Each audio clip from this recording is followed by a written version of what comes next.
Hi friends, మనం ఈ వీడియోలో టైటానిక్ గురించి తెలుసుకుందాం.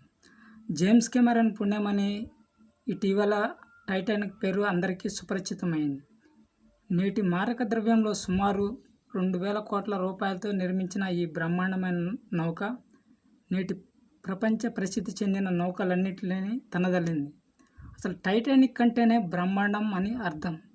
దీని నిర్మాతలు, ఇంజనీర్లు, ప్రయాణికులు, దీన్ని తిలకించిన వారందరూ చేసిన సవాళ్ళు ఇట్టి బ్రహ్మాండమైన నౌక మానవ మేధస్సుకు అపూర్వ నిదర్శనం. ఇది మునిగిపోవట అసంభవం. 1912వ సంవత్సరం ఏప్రిల్ 10వ తేదీన ఇంగ్లాండ్ దేశపు అత్యంత ధనికులు, ప్రముఖులతో సహా 2200 మంది ప్రయాణికులతో ఇంగ్లాండ్లోని సౌతర్స్టాన్ నగరం నుండి అమెరికా తూర్పు తీరమందున్న న్యూయార్క్ నగరానికి అట్లాంటిక్ మహాసముద్రంపై టైటానిక్ బయలుదేరింది. కెప్టెన్ 43 సంవత్సరాలు సుదీర్ఘ అనుభవం ఉన్న ఈజే స్మిత్కు పదవి విరమణ సందర్భంగా ఈ ఓడ తొలి కెప్టెన్గా వ్యవహరించే అరుదైన అవకాశాన్ని కల్పించారు.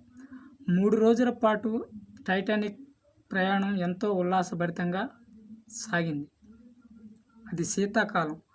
మహాసముద్రంలో నీరు ఘనీభవించి పెద్ద పెద్ద మంచు కొండలుగా తయారై నీటి ఉపరితలమునకు దిగువన దాగి ఉంటాయి. వీటినే ఐస్బర్గ్లు అంటారు.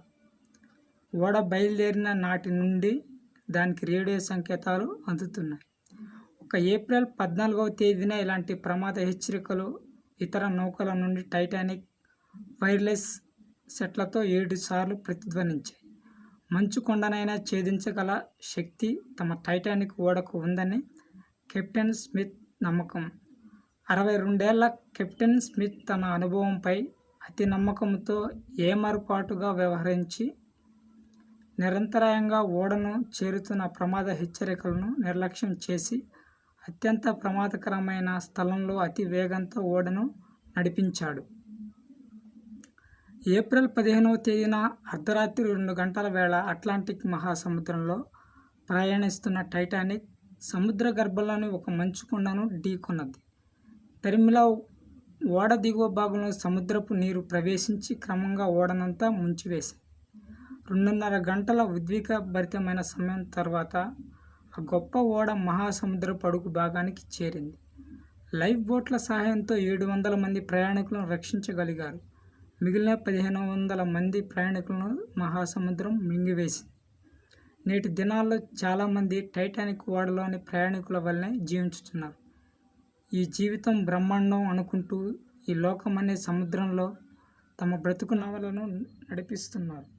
ముందు మంచు కొండలున్నాయి, జాగ్రత్త అంటూ టైటానిక్ ఓడ కెప్టెన్కు హెచ్చరికలు అందినట్లు నీ జీవితానికి కెప్టెన్ అయిన నీ దేవుడు ముందు మరణం, తీర్పు ఉన్నాయి అంటూ జాగ్రత్త హెచ్చరికలు పంపిస్తున్నాడు. మనుషులు ఒక్కసారి మృతి పొందవాలని నియమింపబడింది, ఆ తర్వాత తీర్పు జరుగును. హెబ్రీ 9:27. టైటానిక్ ఓడ కెప్టెన్ మాదిరిగా మనము కూడా అనేకసార్లు దేవుని హెచ్చరికలను తిరస్కరించి పెడచెవిన పెట్టి ప్రమాదపు దిశగా పరిగెడతాము. ఒకని మార్గం వాని దృష్టికి యథార్థంగా కనబడును, అయినను తుదకు అది మరణముకు చేరును. సామెతలు 16:25. యవనుడా, నీ యవ్వన కాలముందు సంతోషపడము, నీ కోరిక చొప్పున నీ దృష్టి యొక్క ఇష్టము చొప్పున ప్రవర్తింపుము. అయితే వీటన్నిటిని బట్టి దేవుని తీర్పులో నుంచి నిన్ను తెచ్చునని జ్ఞాపకం ఉంచుకొను.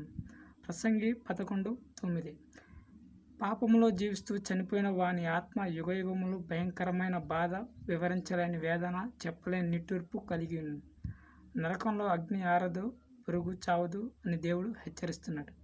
దేవుడు ప్రేమయ్య ఉన్నాడు. దేవుడు మనల్ని ఎంతో ప్రేమించాడు. మనల్ని హెచ్చరించేది భయపెట్టి శిక్షించడానికి కాదు, మనల్ని రక్షించి పరలోకముకు చేర్చడానికి. ప్రేమయ్యన్న దేవుడు తన ప్రేమను మనకు ప్రత్యక్షంగా చూపడానికి యేసుక్రీస్తు అను పేరుతో శరీరుడిగా భూలోకానికి వచ్చాడు. ఆయన 33.5 సంవత్సరాలు జీవించి తన మాటల్లో దేవుని ప్రేమను వెల్లడించాడు.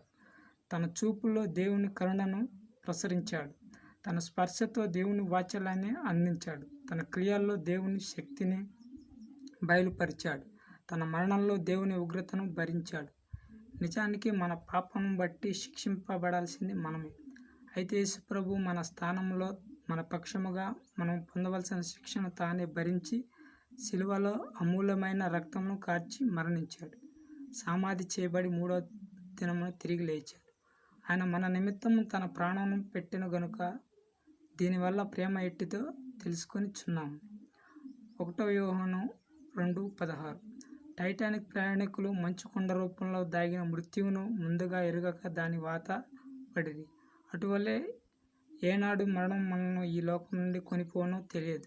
కావున పాప భారం నుండి విముక్తి పొందుటకు క్రీస్తును రక్షణగా నమ్మి ఆయన్ను ఆశ్రయించుదాము.